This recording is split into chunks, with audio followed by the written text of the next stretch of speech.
Okay, so something's weird there, obviously. So what do you want to have happen? I'm trying to build the best railing company in the US, and I want a 10x revenue growth and double profit. That is an ambitious goal. So how do you get customers? All right, currently we're getting them through paid ads, and 81% of our customers are coming from Google ads, and we spend about $21,600 a month on Google, and we spent on Meta $4,500 a month, and we have a couple other sources of traffic below. So what's the issue? What's the problem right now? We spent over $300,000 in marketing last year. Our CAC is high, and it actually doubled from last year, and our conversions are too low. Got it. So you have a conversion rate issue. So any other problems that you're dealing with besides that? Another problem is that not enough customers are repeat buyers. It's only about 10%, and we want to increase our LTV. So you have a different customer mix. So you've got DIY guys. That I thought about 15 years ago I remember my first couple meetings when I started the company, I called my mom. I'm like, Mom, I'm a genius. And then I realized about 6 months in, I wasn't a genius, that employees of large corporations had to abide by scoring systems that oftentimes were not correlated to the truth of what was happening in the market. I stand here today, warm welcome, the good vibes you're all giving me, on the back of having the great luxury of the last, really, even though I'm 50, I've kind of been in business for 40 years of my life because I was a kid that did sports card shows in the malls of New Jersey and worked in a retail liquor store when I was 14, 15 years old. I've never had any North Star that looked like a brand lift study or an MMM or a Cannes Lion or report. An original writer whose mind is creative, whose mind is weird, can't be reproduced by AI.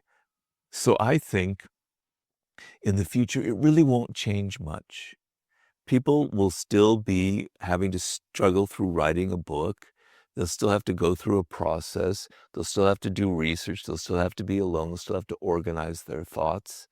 And the people who don't go through that process and who try and cheat their way and try to use AI to kind of write the book for them, I don't think in the end they'll have very much success. I know people are looking now at like entire works of fiction written by AI, and I suppose they might be interesting, and I'd like to look at them to see that coming from a totally different angle of how to construct a book. But in the end, I don't think much will. You can describe an application that you want. You can have it lay out a plan. You can have it interview you for the plan. You can give it feedback along the way, and then it'll chunk it up and it'll build all the scaffolding. It'll download all the libraries and all the connectors and all the hooks, and it'll start building your app and building test harnesses and testing it. And you can keep giving it feedback and debugging it by voice, saying this doesn't work, that works, change this, change that, and have it build you an entire working application without your having written a single line of code. For a large group of people who either don't code anymore or never did, this is mind-blowing. This is taking them from idea space and opinion space and from taste directly into product. So vibe coding is the new product management. Instead of trying to manage a product or a bunch of engineers by telling them what to do, you're not telling the computer what to do. And the computer is tireless, the computer is egoless, and it'll just keep working. It'll take feedback without getting offended. You can spin up multiple instances. But I would probably optimize for DIY plus custom. And the reason I'm thinking that is for a number of things. So number one is you already have a strong foothold in DIY. Number two is that they're less price sensitive than the other buyers, which means like, even though the ticket, and can you pull up the customer data real quick? So if we look here, right, the average order value is not like, so if contractors were like $20,000, then I'd be like, all right, well maybe we should look harder at that. But you're really close in terms of average order value. Yeah. And so there's no real benefit to going to these highly price sensitive people who are clearly shopping you between a bunch of different sources versus the people who are like, I think this stuff's dope, I want to buy from them, which is, I'm guessing, what the DIY people are more similar to. Yeah. My point of view on life is it's so much more fun to die on your own sword than to die on someone else's And I believe we're going into the half decade. How many people in here are marketers? Raise your hands. Like in the raise it high, please, don't be sad. I'm a marketer. Everybody who just raised their hands, I think we're going into the 5-year window where there's gonna be substantial change. And I don't want anyone who just raised their hands to be penalized to being on the wrong side of history, because that's how you show up on your Microsoft Teams or in the office, but not what you actually think. And I came here in a very real way with the hopes that one of you is hearing me and you have the courage. I'm lucky. I own my own company. I do not have a board. I have no interest in selling my company. It's not public.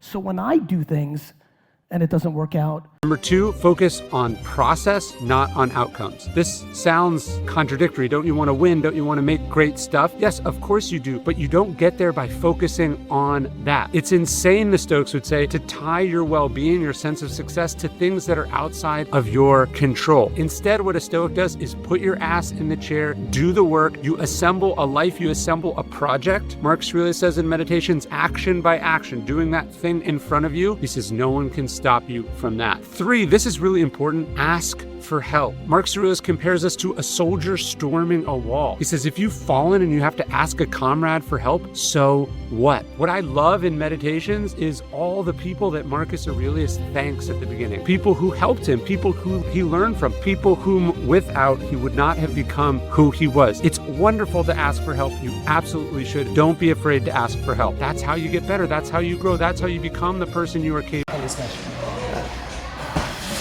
Mentally smash. Has anyone ever done that to you? The last time? With me now. Maybe when you were a kid? You know, since when I was 18, 19, I always was against high-level guys. Yeah. Because in my gym, I have always high-level guys with who I grew up. Brother, but the ground game, So they're always... brother, I know in Ground game. 12 years.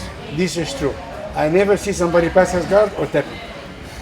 sometimes in gym, I just come, change clothes. Sometimes we go 1.5 hours non-stop. 120, 110, 1 hour, 1.5 hour, more than 1 hour, non-stop. Maybe changing 4 or 5 opponents. 10, 15 minutes, another guy. 10, 15 minutes, another You guy. keep going. I keep going. I used to it like long time. And what happens to you mentally? It reads like it comes from a machine. Quite frankly, I can see it through it. I can see the kind of repetitiveness. I can see the lack of a spirit. It's just spewing back things from the large language model that it has digested millions and millions of texts, and you can see it spewing it back out. An original writer whose mind is creative, whose mind is weird, can't be reproduced by AI. So I think in the future,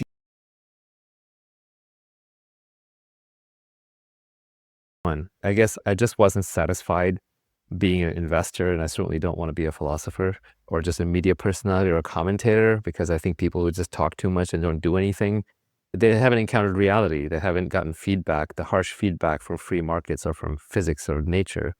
And so after a while, it ends up becoming just too much armchair philosophy.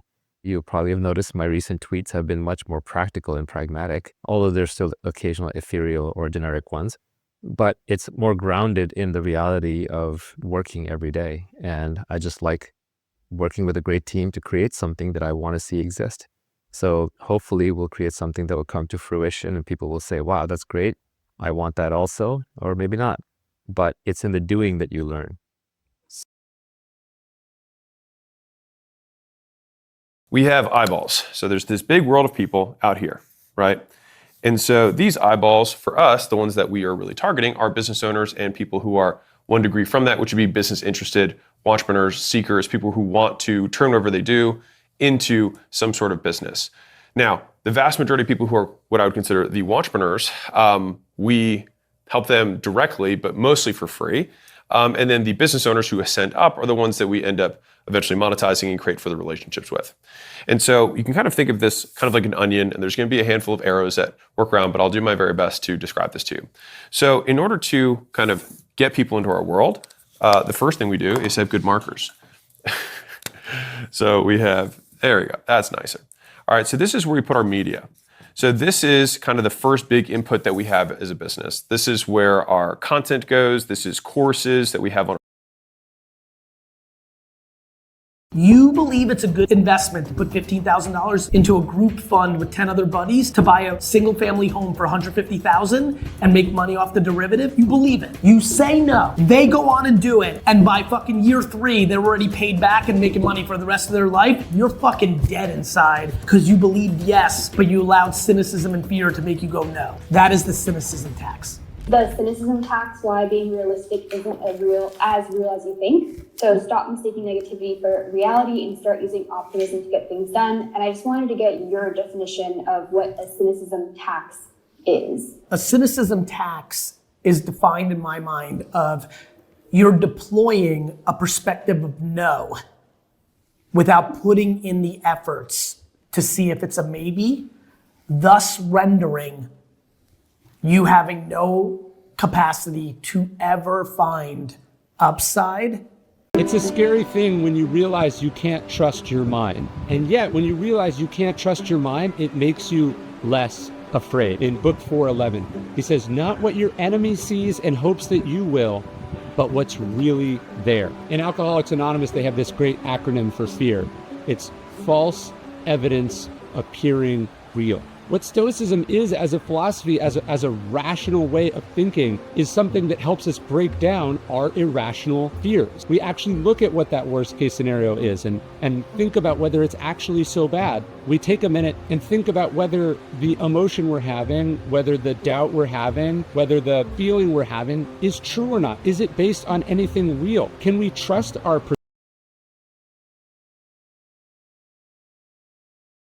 Reads like it comes from a machine, quite frankly. I can see it through it. I can see the kind of repetitiveness. I can see the lack of a spirit. It's just spewing back things from the large language model that it has digested millions and millions of texts, and you can see it spewing it back out. An original writer whose mind is creative, whose mind is weird, can't be reproduced by AI. So I think in the future, it really won't change much. People will still be having to struggle through writing a book.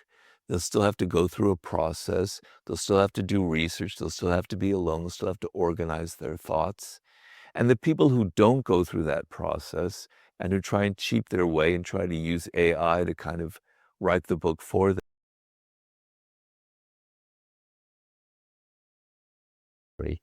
When you have such a multiplicity of content, whether in videos or audio or music or applications, there's no demand for average. Nobody wants the average thing. People want the best thing that does the job. So first of all, you just have more shots on goal. So there will be more of the best. There will be a lot more niches getting filled. You might have wanted an application for a very specific thing, like tracking lunar phases in a certain context or a certain kind of personality test, or a very specific kind of video game that made you nostalgic for something. Before, the market just wasn't large enough to justify the cost of an engineer coding away for a year or two. But now, the best vibe coding ad might be enough to scratch that itch or fill that slot. So a lot more niches will get filled. And as that happens, the tide will rise. The best applications, those engineers themselves are going to be much more leveraged. They'll be able to add more features, fix more bugs, smooth out more of the edges. So the best application. Posit an ideal. You compare yourself to the ideal. You find yourself lacking. Then you get to the ideal. And you fucking move it again. That is not the way that you motivate yourself. Yes, it's how you get from this lamppost to that lamppost to the next one when you're running a marathon. But if you only had a sports coach that identified when you fucked up, I don't think that you'd be particularly motivated. I don't think that this is the way that goals should work either. So, can you set unrealistic, insanely high goals? Yes, you can. But eventually, you're going to have to feel like you arrive, or else you're just permanently going to be living in sort of successful misery. And that doesn't sound... It's mathematically impossible for the president's popularity to be higher than Pope Leo's. Yeah. Mathematically impossible. So I know this looks like, who are they oh my polling? God, maybe the Pope should run for office. Right. No, it's a different story when they're polling this. This was the list they made that who was the least disliked person? What was it? Was it, you guys remember, it was Elon Musk and Bibi or something like that? And it was UPS. Some weird names were on that list. I don't know what was on that list. UPS. Yeah, I don't know what it was. Tom, your thoughts on this? So I was really irritated for most of this thing because, number one, there's nothing to be gained to getting in a spat with the Pope. No. That's the one guy. There's just really nothing to be gained. You got to back off. And I think, and this may not be popular, I think Trump got baited because I think it was the news media that was trying to create the controversy. Because remember, raised like a robot ends up with a person without a mind that isn't going to be able to think, isn't going to be able to overcome adversity, isn't going to be able to figure out ways out of problems that they're going to get presented in their life. So you think you're making them a better person, but you're making them a worse person. You have to open up their minds. You have to allow them to brush in the guardrails of failure. These are all things that you have to do. You have to teach them to think for themselves. You have to teach them to think for themselves. And guess what? Sounds like your daughter thinks for herself right now. She's got that beautiful natural spark of individuality and spirit. And that's gonna come with some damn problems, bro. I was looking at old videos the other day of my kids when they were little. Yeah. I almost posted them because you see a couple of videos of Rana and you're like, dude, that's gonna be hard to handle. You know what I mean? She just Sure. You see some little pictures of Frey when she's like, you're like, oh, that's gonna be, these are not. Here's how my $250 million plus portfolio actually makes money. Welcome to ACQ. I'm Alex, co-founder of the company, and the point of this video is to help show you how acquisition.com and ACQ actually make money. And so what I want to walk you through is how we turn raw attention, so eyeballs, into money, and then what we do with that money to kind of spin the entire flywheel. And we do all of this in the service of the larger mission, which is to make real business education accessible for everyone. And the reason we made that the mission is because when Layla and I had sold our first company, we were like, you know what? What's something that gets us out of bed every day? What's something that we're really motivated by? And we are products of the personal development, alternative education, if you will, world. And it's the thing that lights us up the most. And there are very few people who have the credibility to teach business. There's some people who do it. Not all people who have a lot of credibility who do it. And the people who have the most credibility don't do it because they're doing other stuff. And so we thought that would be really good. The only way to grow a business in 2026 is to win on relevance with as many different consumer segmentations as you possibly can. And the only way to do that is to drive down the creative process that actually measures creative and stop wasting working media dollars on dumb shit. The thing that really drives me in these last 15 years of running this agency and working with such substantial companies is the stunning lack of common sense that, and I mean this, the stunning lack of common sense that comes into the boardroom that I thought about 15 years ago I remember my first couple meetings when I started the company, I called my mom, I'm like, Mom, I'm a genius. And then I realized about 6 months in, I wasn't a genius. A couple of years ago, I lost one of the most valuable things in the world to me. It was my copy of Marcus Aurelius' Meditations. I was on a flight from London to Vancouver, and I left it in the seat pocket of an Air Canada flight. The reason that my copy of Meditations is so valuable is that it has 20 years of notes, 20 years of highlights, 20 years of me coming back to the same ideas over and over again. Marcus Aurelius is clearly fond of the philosopher Heraclitus. But one of the lines from Heraclitus is the idea that we never step in the same river twice. And so it goes with reading the same book. Even though this book is the same as it was when it first arrived on my doorstep all those years ago, every time I come to it, I'm a new person. The world is different. What I know is different. What I'm looking for is different. And so I find something new out of it each time. So I've gotten so much out of this edition, which I've read, and thankfully, a lovely flight attendant returned it. If you're always avoiding challenges, if you're always avoiding taking on something that's a little bit above you, that might be a little bit of a risk, then you're never going to be able to develop real confidence.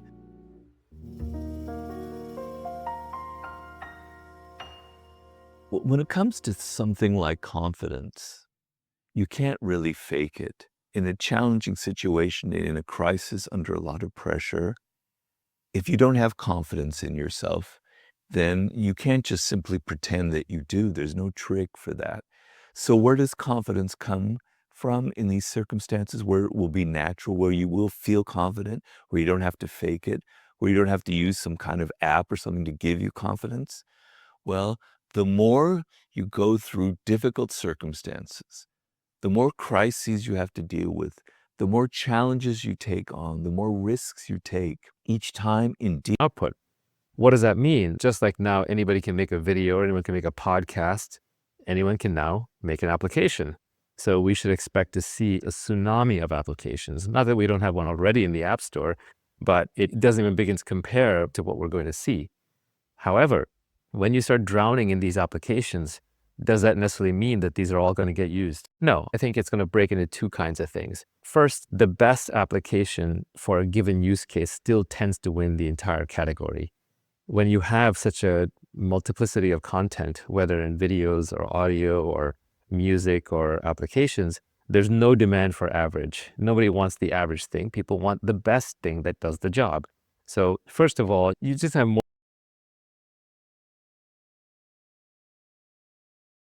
I want you, this is more of a right brain exercise at first, to see if you can visualize that person's face. Can you see? You want someone from the show? No, I'm so sorry. I had nothing to do with the show. That's not the way. No, I want to make sure it's someone that had an impact on you that I don't know why, what, or how. Open your eyes. Now, when I did this, right, and I had you think of someone's name, and now I had you think of their face. Someone popped in your head initially, I know, and you go, I don't know whether you said to yourself that's too obvious of a choice, or I don't know what, but always you think of someone and there's a hesitation and you go, should I do that person? Just that, should I? And then you switched. I believe, this is very funny because I can't explain why, but it's the difference in body language. I think you switched genders. I think you started with a female and went to a guy. Am I correct? Yes. Okay. Actual principle of memory. You do not remember the past, so you have an accurate, objective record of the past. That's actually impossible because you can't have a comprehensive record of the past. You remember the past so that you can duplicate what was good about it in the future and avoid what was bad about it in the future. And that means you have to have derived the appropriate moral, which is the point, from the outcome. And so it's very useful to bring your narrative up to date. Then you know where you are.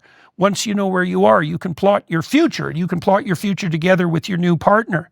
And so the reason I recommended this in particular, in consequence of this question, was because the core of the question was, what can I do to ensure that I'm not dragging the past into the future? It's like, understand the past, understand the... And then there is so much money that they couldn't physically take it. That's the story from the investigation.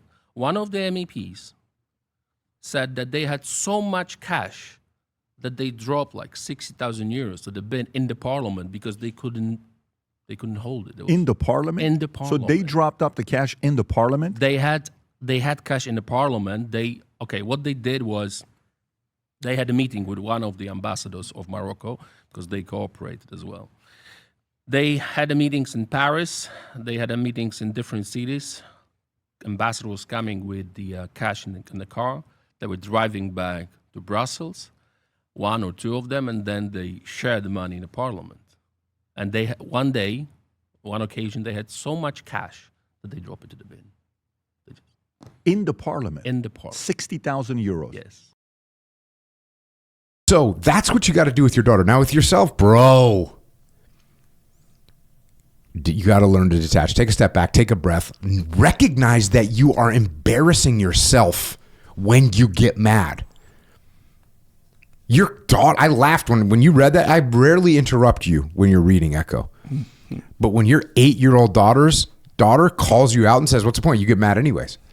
That's an 8-year-old calling you out. That's embarrassing. And she's right. You can't let that happen. You cannot let that happen. So treat your kids like they're a little, like they're adults. Treat them with respect. Listen to what they have to say. Give them some leeway, bro. They want to go out and expand into the world. Do you want them to stay in the nest for the rest of what is Jordan Peterson calls it smother? Aren't going to change. Our ability to be persuaded, the things that we find interesting and important, those aren't going to change. The psychology of humans is largely going to remain unchanged. And so whatever you do in order to persuade people will still have to happen. It's not that all of a sudden all the rules of persuasion are broken. And to the same degree, if your business now starts using AI, I wouldn't advertise that you're using AI. No one cares. They just care that they get their stuff faster, that they get it cheaper, that they make it better, and that it's risk-free. And so let's just hit those ones really quickly. So from a risk-free perspective, how can AI reduce the risk in a business? Now, on a global level, right? I think PayPal reduced its fraud team by a gigantic amount. And more importantly, they've reduced their fraud losses by $700 million in a single year just by having AI start recognizing patterns faster. Now, to the same degree, on a human savings level, JP Morgan that I thought about 15 years ago I remember my first couple meetings when I started the company. I called my mom. I'm like, Mom, I'm a genius. And then I realized about 6 months in, I wasn't a genius, that employees of large corporations had to abide by scoring systems that oftentimes were not correlated to the truth of what was happening in the market.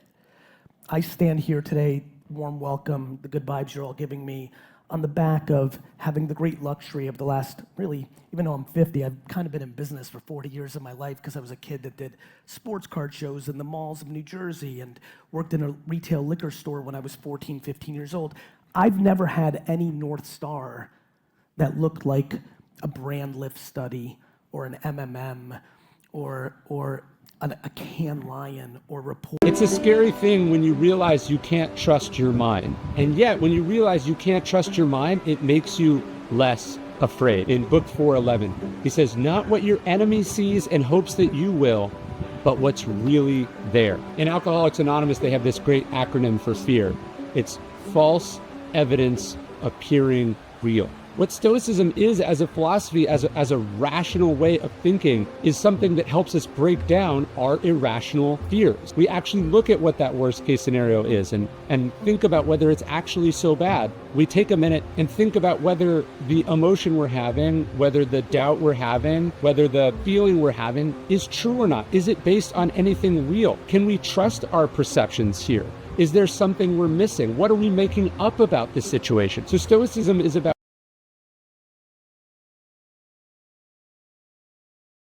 You know, I want him to feel pressure. Because I play, he play. He can play with anybody, anytime. But I want to show him a little bit like pressure, you understand? Pressure. Scramble after scramble, scramble after scramble. And I put him in my position. But you know what interesting? Many guys stop. You do never stop. You keep on. You're not brother. You're a real one. But he feel. Psychologically too, I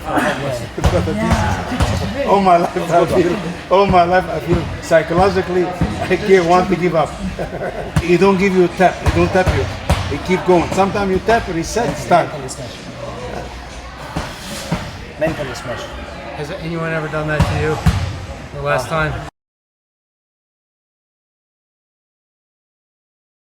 For a large group of people who either don't code anymore or never did, this is mind-blowing. This is taking them from idea space and opinion space and from taste directly into product. So vibe coding is the new product management. Instead of trying to manage a product or a bunch of engineers by telling them what to do, you're not telling the computer what to do. And the computer is tireless, the computer is egoless, and it'll just keep working. It'll take feedback without getting offended. You can spin up multiple instances. It'll work 24/7, and you can have it produce working output. What does that mean? Just like now, anybody can make a video, anyone can make a podcast, anyone can now make an application. So we should expect to see a tsunami of applications. Not that we don't have one already in the App Store, but it doesn't even begin to compare to what we're going to see. However, when you start drowning in these applications, does that necessarily mean that these are all going to get used? No. There has to be a psychological cost of growing up with a front-facing camera 24/7 as well. Yes. Right. What was that? There was was it the Zoom face that people had during lockdown? Snapchat dysmorphia as well. Where people want to get surgery and to look like their filter. And they don't like seeing themselves without their filter. Yeah, so you have girls who are using... Did you know about Facetune? Because I swear no young men even know what it is. You don't know it? What's Facetune? See, that's great. So Facetune is like one of the most popular apps where girls would edit themselves to then post on Instagram. Like filters? No, going in and editing each part of your face. So you can slim your jaw, you can enlarge your eyes, you can change your waist, you can tan your skin, you can whiten your teeth. It's everything. But that is what girls were using as teenagers all throughout. Everything you don't understand about your past is a pitfall waiting for you to fall into in the future. Now, one of the ways that you can understand where those pitfalls exist is that you'll have memories of the past that are still hot and active. They still have emotional significance. Now, if a memory that's more than a year and a half old still has emotional significance, that's an indication from the anxiety alarm systems that you did not mine that experience for its full significance. And that means that you still have something to learn to avoid falling into that pitfall again in the future, which is what you indicated that you want to do. So I would say that you could profitably spend some time writing down. And sometimes what the mistake you make is, like, you're in a relationship, you date a girl, she's a psycho, but she's a lot of fun. Then what do you date? You're like, I will never date a psycho who's a lot of fun. You go to what? Boring. Safe and boring. And you try to find a, so did they go from crazy psycho Steve Jobs to, hey, we just need somebody that can talk to the, quarterly calls, and he's very conservative and he knows how to handle it well and it won't scare anybody? Yeah. They went this way. Right. But remember, after Jobs, they also went to who? When Jobs brought the other president from Pepsi, what was his name? Scully or something like that? John Scully. John Scully. And so we're going to see. I mean, the verdict's out and he's got a lot of pressure, but guess what? When Tim Cook became an employee, he was worth a few $1 million. Tim Cook is now worth $3 billion. This guy, if he does it right, he's going to be a billionaire in the next few years, and maybe even he'll be able to afford to buy Apple products one day.